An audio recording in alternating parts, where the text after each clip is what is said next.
Muhammad SAW. Aku tidak pernah khawatir tentang baik dan buruk, itu memang terus ada. Yang ku khawatirkan adalah orang baik diam sehingga orang jahat merasa dirinya benar.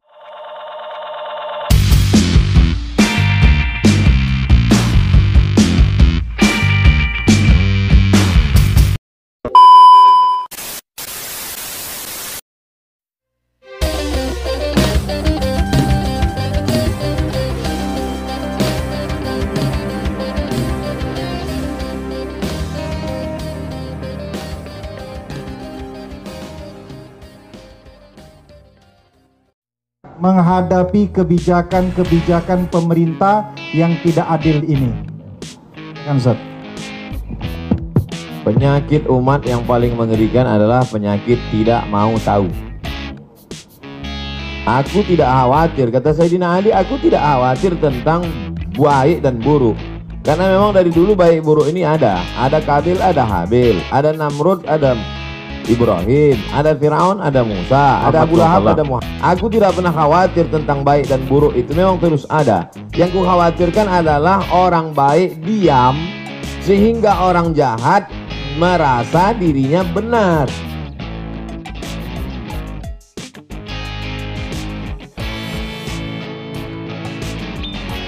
Jadi ketika orang baik diam melihat kebatilan, kata Imam Abu Ali Ad-Daqqaq, as-sakitu 'anil haqqi syaitanun akhras. Orang yang diam melihat kebatilan berarti dia setan bisu. Hadis tentang melawan kemungkaran. Man ra'a minkum mungkaran, siapa di antara kamu yang melihat kemungkaran, falyughayyirhu bi yadihi, rubah dengan tangan, dengan kekuasaan, dengan tanda tangan. Fa illam yastati, kalau tak sanggup, fa bilisani, dengan lidah. Ustaz, guru, alim ulama, bicara kalian. Fa'ilam yastati' fa biqalbi, tak juga sanggup dengan hati. Tapi jangan lupa dengan hati itu wadzalika at'aful iman, itulah selemah-lemah iman. Saya tidak dengan tangan karena saya tak punya kuasa. Tanda tangan saya tak laku. Dulu masih berlaku di KRS, sekarang tak jadi dosen pun tak laku lagi. Hanya untuk tanda tangan meresmikan masjid aja. Tapi kalian yang punya tanda tangan, kalian akan dituntut di hadapan Allah Subhanahu wa ta'ala. Ingat wahai pemimpin bangsa, jabatan kalian tak lama tapi hisabnya super lama. Jabatan kalian sekejap tapi hisabnya amat sangat lama di hadapan Allah. Yauma yaqumul hisab, pada hari itu ditegakkannya hisab. Kalau hitung-hitung usiamu sejak akil baligh 10 tahun sampai mati 63 tahun, kalau sampai tak sampai 53, potong 10, potong 13, tinggal 40 tahun. 40 tahun itu berapa kali kau menandatangani surat izin membuka perusahaan asing dari mulai nikel, batu bara, tanah, penebangan hutan, penggarapan. Dituntut kau ke pengadilan, kau menang juga karena duit kau banyak, bisa kau sogok pengacara, per detik bisa kau bayar. Tapi di akhirat, al-yawma nakhtimu ala afwahim, mulutmu terkunci, wa tukallimuna aydihim, tanganmu akan bicara. Inilah tangan yang dulu menandatangani persetujuan. Wa tashhadu arjuluhum, kakimu akan bersaksi. Sekarang orang bicara tentang integritas, berkarakter. Inilah integritas. Oleh sebab itu tanggung jawab kita adalah jangan diam melihat kebatilan. Kita negara konstitusional, Undang-Undang Dasar 1945, Pancasila, Negara Kesatuan Republik Indonesia. Maka dalam koridor demokrasi bicara. Kalau tersendat di parlemen, turun ke jalan. Turun ke jalan itu adalah bagian dari demokrasi. Kita bukan negara monarki, tidak lagi di kerajaan Sriwijaya. Kita bukan kerajaan Siak Sri Indrapura. Kita adalah negara kesatuan Republik Indonesia. Apa pesan Bung Karno? Bagi yang tidak setuju, bicara di parlemen. Orang yang duduk di parlemen itu siapa milihnya? Kita yang memilih mereka. Maka orang yang kita pilih itu kalau dia salah, kita yang meluruskan mereka. Saya luruskan dengan khutbah Jumat, mereka tuh tidur waktu saya khutbah. Saya luruskan dengan ceramah, mereka tak punya waktu untuk mendengar ceramah saya. Saya doakan mereka di tengah malam supaya dapat hidayah. Berikan mereka hidayah ya Allah. Maka kita semua jangan diam, karena diam itu adalah puncak daripada kezaliman. Fir'aun itu sebenarnya tidak berapa zalim, tapi karena orang diam, dia menjadi-jadi. Sembelih semua anak-anak mereka. Ya, bersembelih-sembelih lah. Itu menjadi-jadi dia. Inna fir'auna wa hamana, 6 kali disebut nama Haman. Haman itu bukan orang bodoh. Haman itu kalau hidup sekarang Profesor Dr. Haman. Cerdas dia, tapi kecerdasannya dipakai untuk menjunjung kekuasaan yang zalim. Umat ini dipuji Allah karena amar ma'ruf nahi mungkar. Kuntum khaira ummah. Kalian umat yang terbaik. Syaratnya apa? Ta'muruna bil ma'ruf wa tanhauna 'anil munkar. Oleh sebab itu dalam bahasa Islam, agama Islamnya amar ma'ruf nahi mungkar. Dalam bahasa konstitusinya adalah kritik membangun, berdebat di parlemen. Parlemen, parle itu bahasa Prancis artinya ngomong. Parlemen, tempat ngomong. Kau didudukkan di situ untuk ngomong, bukan untuk tidur.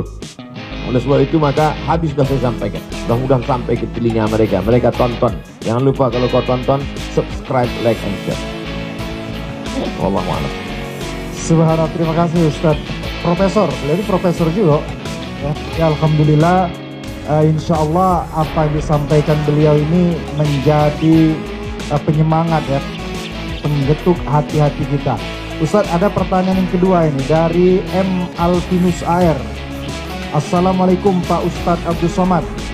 Menurut Ustadz, langkah-langkah memperjuangkan kedaulatan energi yang sudah diambil oleh Serikat Pekerja Pertamina, apakah sudah tepat? Lalu yang kedua, kiat-kiat apa yang harus diambil pekerja Pertamina untuk mempertahankan Pertamina ini tetap 100% milik rakyat Indonesia? Silakan Ustaz. Kita punya pakar-pakar, pakar undang-undang tata negara, pakar undang-undang hukum segala hukum dengan berbagai macam cabang-cabangnya. Soan ke mereka, silaturahim ke mereka, presentasi ke mereka. Datangi itu anggota-anggota dewan. Konstituen Bapak kami ini adalah orang yang Bapak duduk di situ, kami milih Bapak. Kami datang ini mau menyelamatkan Bapak supaya jangan sampai masuk neraka jahanam, Pak. Kami sayang sama Bapak. Maka dengan ini kami hadir, Pak. Dengan Ustadz minta sumbang saran, kontribusi, doanya. Dengan mereka tokoh-tokoh itu jelaskan, presentasikan. Itu bagian dari amar ma'ruf nahi mungkar. Banyak orang sekarang amar ma'ruf, ngajak zikir, ngajak baca Quran, ngajak i'tikaf. Banyak amar ma'ruf, ngajak ke Makkah, itu yang paling banyak, ngajak umroh. Tapi untuk mengajak, melarang orang dari buat kemungkaran nih, kenapa? Takut tersinggung, takut kena bully, takut kena caci maki, takut kena macam-macam, takut kena kriminalisasi. Oleh sebab itu saya sampaikan bagi sahabat-sahabat pejuang-pejuang, dulu pejuang-pejuang ini mengangkat senjata untuk mengusir Belanda, Jepang, komunis. Hari ini kita tidak lagi berhadapan dengan Jepang, Belanda, tapi justru berhadapan dengan anak bangsa yang kulitnya seperti kulit kita, hidungnya pesek macam kita, bahasanya bahasa kita, tapi isi otaknya lebih parah daripada Jepang dan Belanda. Oleh sebab itu maka kuat-kuatkan hati. Ini hati kita ini bimbang, takut, cemas, ngeri sedap. Oleh sebab itu kata Allah, "Falyabudu rabb hadzal bait." Banyak-banyak ibadah, banyak-banyak berzikir, banyak-banyak baca Quran. Kalau kau buat banyak ibadah, falyabudu rabb hadzal bait, Allah balas dua. At'amahum min ju'. Kalau kau lapar dikasih Allah kau makan. Wa amanahum min khauf. Kalau kau takut diamankan Allah, dihilangkan Allah rasa takut dari dalam hatimu. Hidup ini singkat, tapi dengan singkat ini resikonya luar biasa lama. Nah, jadi apa yang saudara-saudara lakukan, konsultasikan kepada yang mengerti hukum, bagaimana jalur yang tepat. Bismillahirrahmanirrahim, la haula wala quwata illa billah. Niatnya adalah memperjuangkan harta benda milik rakyat, milik umat. Man mata duna malihi fahuwa syahid. Siapa yang mati membela harta bendanya, matinya mati syahid. Nah, itu Nabi yang ngomong gitu, bukan saya. Wallahu a'lam. Terima kasih Ustadz Abdul Somad. Tampaknya ada lagi pertanyaan, begitu antusias masyarakat Kota Palembang dan Sumatera Selatan menanyakan pertanyaan-pertanyaan ini. Datang lagi pertanyaan dari Haji Ian Suyanto. Assalamualaikum Ustadz Abdul Somad. Bagaimana caranya agar satu, pengelolaan negara mau melaksanakan amanat Undang-Undang 45 pasal 33. Lalu yang kedua, masyarakat mau memahami tentang bahaya privatisasi energi secara nasional. Lalu yang ketiga, ketika hati pemimpin masih dibuka oleh Allah Subhanahu wa Ta'ala untuk amanat, maka itu semoga ada keberkahan dan keselamatan bagi rakyat. Tetapi bila hati mereka tertutup, maka upaya apa yang bisa diperbuat oleh rakyat? Nah, ini yang ketiga, ini agak ngeri-ngeri sedap, Ustaz. Silakan, Ustaz. Bagaimana caranya supaya satu pengelolaan negara mau melaksanakan amanat Undang-Undang 45 Pasal 33 bahwa bumi, air, dan segala isinya untuk dikuasai negara untuk kemakmuran rakyat. Bagaimana supaya mereka mau? Ya semua harus bicara. Anak-anak muda di kampus jangan diam saja. Dulu tahun 98 waktu saya masih mahasiswa sebelum ke Mesir, itu ketika mahasiswa diam dia itu dikirimi kolor sama BH dari Jakarta. Artinya bencong kalian, kenapa tidak bicara? Suarakan aspirasi, sampaikan, kalian kan mengerti. Mahasiswa itu kan membaca, mahasiswa itu yang paling bisa menyuarakan karena dia tidak punya kepentingan. Kalau perusahaan-perusahaan pimpinannya mungkin takut, kepala-kepala daerah mungkin takut, banyak catatan dosanya. Tapi mahasiswa, di mana letak? Kalau waktu jadi mahasiswa aja sudah tidak punya idealisme, apalagi nanti sudah menjadi pejabat. Oleh sebab itu semua bicara, mahasiswa bicara, tokoh masyarakat bicara, mak-mak milenial juga bicara. Di grup-grup WhatsApp itu jangan lagi bicara tentang artis itu ini segala macam yang mubazir tak tentu arah. Itu namanya dosa kering. Dosa kering itu artinya berdosa kering, tak ada manfaatnya, tak ada dunia, tak ada akhirat. Oleh sebab itu speak up, bicara. Yang kedua, masyarakat mau memahami tentang bahaya privatisasi. Bagaimana supaya masyarakat ini paham? Termasuklah hari ini. Hari ini yang bicara bukan Abdul Somad. Kalau Abdul Somad yang bicara, orang akan tahu apa Abdul Somad tentang minyak? Paling tahu dia minyak jelantah. Tapi ini yang bicara adalah serikat pekerja. Mereka ngerti. Bahasanya gue bahasa simpel, sederhana. Bahasa-bahasa yang mudah dipahami masyarakat. Dosen-dosen di tengah komunitas Civitas Akademika, mahasiswa di kampus. Karena kampus itu otaknya. Kalau sudah otaknya rusak, ya error lah semua. Kampus itulah puncak intelektual. Dosen-dosen itu, guru-guru besar itulah orang manusia-manusia suci itu zaman dulu. Orang-orang yang bisa menulis baca zaman dulu itu diberi fasilitas khusus oleh raja-raja. Kenapa? Karena mereka lah orang-orang suci yang selalu memberikan aspirasi, masukan. Jadi kalau mereka sudah diam, takut nanti tidak mengalir uang ke kampus, takut nanti tidak ada tunjangan. Nah ini bahaya, karena otak sudah rusak. Sengaja dijauhkan Allah, lambung itu jauh dari otak. Supaya apa? Supaya otak kita itu beda dengan otak-otak. Itu maka dijauhkan Allah Ta'ala. Nah oleh sebab itu maka ini semuanya mesti sadar. Kesadaran nasional. Ada yang mengatakan taubat nasional. Orang taubat itu kan setelah sadar. Kalau nggak sadar gimana mau taubat? Ketika hati pemimpin masih dibuka Allah untuk amanat, maka semoga ada keberkahan dan keselamatan. Tapi bila hati tertutup, upaya apa yang diperbuat oleh rakyat? Tak ada doa lain, tak ada jurus lain kecuali doa silahul mu'min. Doa. Ittaqu da'watal mazlum fa innahu la turat. Takutlah kamu doa orang teraniaya. Minyaknya diambil orang asing, dia disuruh beli minyak lebih mahal pula dari tempat asing itu. Pengelolaannya dikhianati, dia teraniaya, terzolimi. Jangan sampai kau tak mau berdoa. Panjatkan doamu di tengah malam saat orang lain sedang tertidur pulas. Kau sedang membangun sebuah hubungan dengan Allah secara khusus. Maka mintakan kepada Allah, berikan hidayah pada mereka ya Allah. Bina mereka ya Allah. Sudah bolak-balik tak juga kau bina, binasakan ya Allah. Jangan sampai binasa. Karena kita diutus, kata Nabi, lam ub'ats la'anan. Aku tidak diutus untuk memberikan laknat, tapi aku diutus wa ma arsalnaka illa rahmatan lil alamin. Mudah-mudahan yang punya kekuasaan, yang tanda tangannya masih laku, yang jabatannya masih hebat, diberikan Allah hidayah sehingga kekuasaannya, jabatannya itu menjadi rahmat untuk semesta alam. Terima kasih. Terima kasih Ustadz Abdul Somad. Ada lagi pertanyaan keempat. Jadi silakan pemirsa, saudara-saudara sekalian bisa diikuti di YouTube beliau, di DL Media, di Zoom yang sudah kita kasih, bisa berpartisipasi sore hari ini. Selanjutnya ada pertanyaan dari Imam Ahmad Zunaidi. Assalamualaikum Ustadz Abdul Somad. Bagaimana seharusnya sikap kami, para pejuang kedaulatan migas, agar hati kami tetap teguh dan konsisten memperjuangkan kedaulatan migas? Hati ini berbolak-balik. Nanti pas kumpul sama pejuang-pejuang migas, pas sedang berada di ruangan, semangat, semangat, merdeka. Begitu keluar dari situ letoy, loyo. Baru kena 3 kali kena SMS macam kerupuk. Kerupuk kena air, habis. Tidak ada yang bisa membangkitkan semangat itu kecuali intern dari dalam. Yang ekstern dari luar ini tak ada. Intern dari dalam itu dibangkitkan. Bahwa perjuangan saya ini bukan untuk saya. Kita udah selesai dengan rumah baru, mobil baru, kendaraan baru, itu bukan kita lagi. Kita berpikir untuk bangsa, untuk umat. Bagaimana supaya minyak ini murah?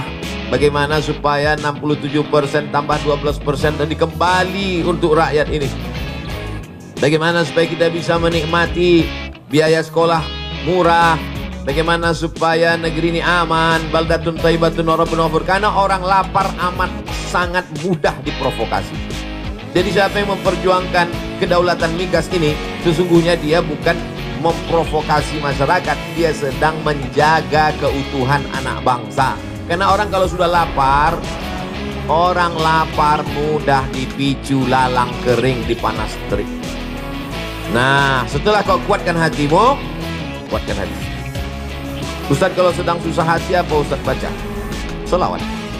Allahumma sholli ala sayyidina Muhammad wa ala ali sayyidina Muhammad. Allahumma sholli ala sayyidina Muhammad wa ala ali sayyidina Muhammad. Allahumma sholli ala sayyidina Muhammad wa ala ali sayyidina. Jadi pejuang-pejuang ini hubungannya dengan Allah itu mesti kuat. Jangan sama dukun. Jangan pakai sabu, jangan ngelem. Hubungannya mesti kuatkan dengan Allah. Karena kita ini hanya casing saja. Sama semua casing kita ini. Darah, tulang, kuku, bulu, sumsum. Yang menguatkan kita itu kata Nabi, ala fil jasadi mudghah, dalam dirimu itu ada segumpal. Idza salahat salahal jasadu kullu. Kalau yang itu kuat, yang lain ikut menjadi kuat. Wa idza fasadat, kalau dia lemah, maka yang lain ikut menjadi lemah. Ala wahyal qalb, hati. Kuatkan hatimu dengan banyak dekat kepada Allah. Wadhkurullaha dzikran katsira, banyak-banyak dekat kepada Allah. Saya tak paksakan satu zikir tertentu, seserah. Mungkin kata mursyid tarekat dia zikirnya Allah Allah. Bagus, lanjutkan. Zikir asma zat tunggal, Allah Allah Allah Allah Allah Allah Allah. Ada pula yang dikasih gurunya afdal zikri fa'lam annahu la ilaha illallah. Bagus. Ada pula yang dikasih zikir Asmaul Husna, ya Qawi, ya Qawi, ya Qawi, ya Qawi, ya Qawi, wahai engkau yang maha kuat. Ya Qadim, ya Qadim, ya Qadim, ya Qadim, ya Qadim, ya Qadim, ya Qadim, wahai engkau yang kekal abadi. Bisik sebelah, Pak Ustadz, kata ketua panitia, jangan ya Qadim teruslah, Pak Kapolres tersinggung. Macam-macam zikir, tapi kalau saya pribadi selawat. Allahumma sholli ala sayyidina Muhammad wa ala ali sayyidina Muhammad. Berapa kali Pak Ustadz? Sebanyak-banyaknya. Siapa yang mengamalkan 100 kali, 500 kali, 1000 kali, bagus untuk latihan. Tapi puncaknya unlimited, tak lagi dihitung. Jadi kalau gua kuat di dalam, hilang rasa takut kita.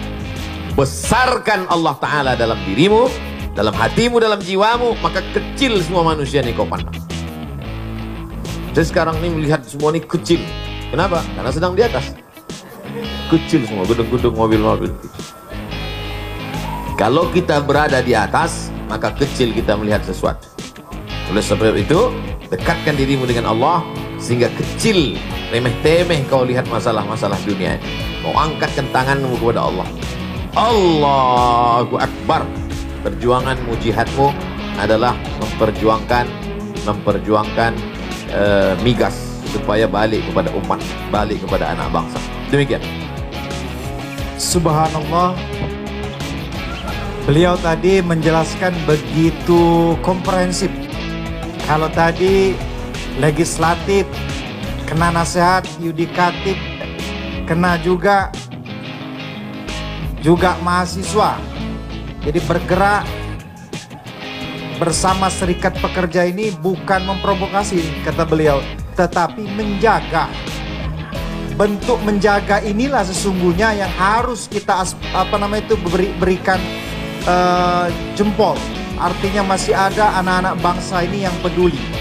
Maka puncak intelektual adalah di kampus.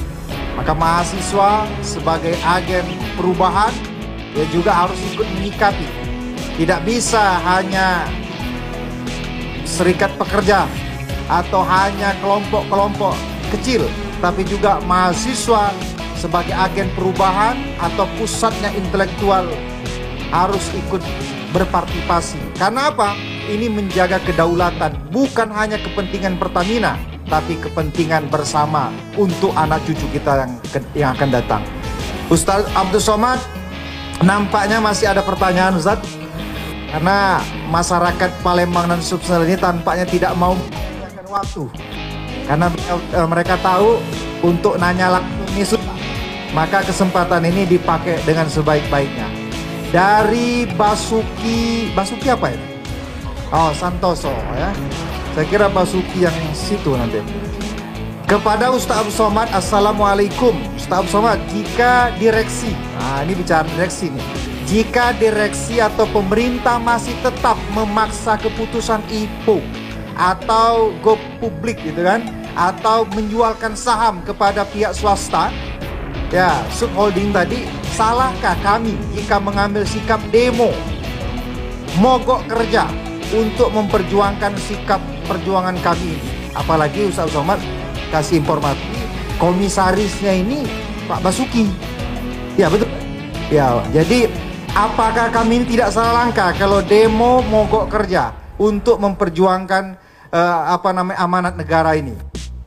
Kami persilakan Ustaz. Sebetulnya pertanyaan ini mau minta label halal saja. Yang perlu dimintakan label halalnya itu kalau benda itu haram, baru dimintakan label halal. Kalau bidang ekonomi namanya fatwa dari DSN, Dewan Syariah Nasional. Ini tidak terkait tentang masalah halal, haram, makruh, mubah. Entah kenapa lah saya lihat masyarakat ini sikit-sikit dibawanya ke halal haram, sikit-sikit ke halal haram, sikit-sikit ke halal haram. Ini kan tentang masalah konstitusi, demokrasi. Kita tinggal di negara demokrasi. Cara menyalurkan aspirasi dalam dunia demokrasi itu bagaimana? Datang ke anggota dewan, salurkan. Ketika mentok, maka ketika mentok dilanjutkan dengan itu. Jadi kita ini bukan monarki, kita bukan kerajaan. Dalam negara kerajaan, kalau orang melawan itu ditangkap. Tapi dalam negara konstitusi, Pancasila, demokrasi, maka kita dibenarkan itu. Tapi bukan dengan cara anarkis, bukan dengan menghancurkan, tapi untuk menunjukkan. Di Malaysia namanya unjuk perasaan. Karena perasaan kita itu di dalam, mau kita tunjukkan. Udah kita tunjukkan bolak-balik ke pakar-pakar, mereka pun sebetulnya dalam hati mereka, aku takut, turun aja lah kalian. Sebetulnya gitu mereka. Nah, itu. Nah, jadi dapatlah dipahami dari yang saya sampaikan tadi. Saya tidak bawa-bawa hukum halal haram makruh mubah menurut hadis Rasulullah, menurut ayat Al-Quran. Nanti begitu kata saya, kata yang tak setuju, dia pakai ayat, akhirnya perang ayat. Jamaah ini bingung, nggak jadilah Pak Ustaz. Kita pakai saluran demokrasi. Cara menyalurkan aspirasi dalam negara demokrasi, 2 jalur. Satu jalur melalui legislatif parlemen, parle, bicara mereka di sana. Mentok di parlemen, pakai jalur satu lagi. 2 jalur. Kenapa tak dipakai dua-dua? Mubazir, jelas. Bagi yang cerdas bisa jelas. Kurang cerdas, makan otak-otak. Wallahu a'lam.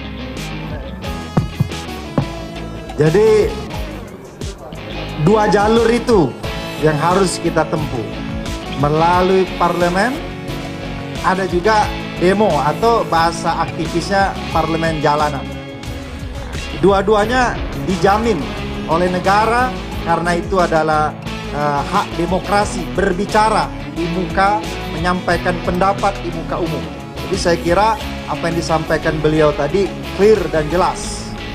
Jadi bukan persoalan boleh atau tidak, haram atau halal, tapi kondisi seperti ini 2 jalur itu dilindungi oleh negara. Selanjutnya Ustadz Abdul Somad, ada pertanyaan dari Ricky Jaya. Politik negara sangat mahal, sehingga yang terpilih selalu berpikir balik modal. Kalau seperti ini terus, akan susah negara ini maju. Mereka akan punya kepentingan individu dan golongan. Bagaimana Ustadz, supaya kita bisa memiliki konstitusi yang tegak dan bertanggung jawab, sehingga negara bisa berdaulat, kalau mental pemimpin dan politikusnya seperti ini? Panjang ini pertanyaan Ustadz. Saya mau jadi bupati. Misal, bukan saya mau jadi bupati. Kecil kali lah bupati. Saya mau jadi bupati. Anggota legislatif di kabupaten itu 50 orang. Maka saya sogok satu anggota dewan itu 1 miliar. Pilih saya. Maka cukup modal saya 50 M. Duduk. Itu kalau pakai sistem dulu. Dipilih oleh anggota dewan. Sekarang high cost. Biaya terlalu tinggi. Kenapa? Karena yang mau dikasih duit ini tidak hanya anggota dewan yang 50. Semua grup pengajian ibu-ibu kali 50 jilbab. Yang ini jilbabnya bergambar, yang ini tidak. Grup-grup anak muda mesti belikan net poli. Yang minum-minum kasih pula lagi minum. Ini setiap turun ke bawah. Jadi high cost. Lebih dari 50 M. Ini sekedar gambaran saja. Mau dipakai lewat cara pemilihan anggota legislatif tetap berbiaya. Mau dipilih masyarakat langsung seperti sekarang lebih tinggi high cost, dan gesekannya juga antara kepala sekolah dengan guru beda pilihan, antar imam sama makmum salah ayat. Nah, itu jadi memang cost gesekannya kemana-mana. Jadi solusinya gimana Pak Ustadz? Solusinya tidak lain tidak bukan adalah perbaikan ekonomi. Kalau ekonomi masyarakatnya mapan, itu duit-duit sawer itu nggak mempan. Pertama perbaikan ekonomi, yang kedua kesehatan mental masyarakat. Jadi masyarakatnya itu sehat ya secara mental, otaknya itu sehat, badannya itu sehat, sehingga ketika dia dikasih dia berpikir panjang. Saya terima sekarang 100.000, saya pilih orang begini untuk apa? Sekarang karena dia lapar dia tak sempat mikir. Orang lapar itu nggak bisa berpikir. Diajak berpikir error duluan dia. Nah, oleh sebab itu maka lagi-lagi dua. Kalau masyarakat itu mapan secara ekonomi, otaknya disehatkan oleh Ustadz.